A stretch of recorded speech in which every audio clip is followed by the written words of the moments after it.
نقول بيننا وبينكم السلف بيننا وبينكم الكتب.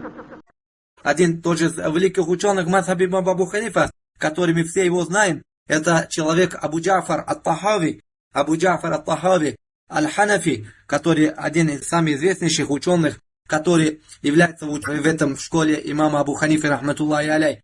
Он когда говорил, один человек сказал, что то, что говоришь, это слова имама Абу Ханифа, и он, Абу Джафар, говорит, ты что говорит? Все, что Абу Ханифа сказал, я должен говорить, что ли? Или все, что я должен говорить, это должен, сказал Абу Ханифа? Это же таклид, это же слепо последование же. Это мой имам Абу Ханифа, не согласен этим. Он наоборот учит меня тому, чтобы я последовал за Коран Сунны. Все, что говорил, мои слова были с Корана или Сунны. Вот чему учит мой имам Абу Ханифа Ну'ман ибн Сабит аль-Куфи. Да помилует Аллах Субхану ва Тааля этого великого имама.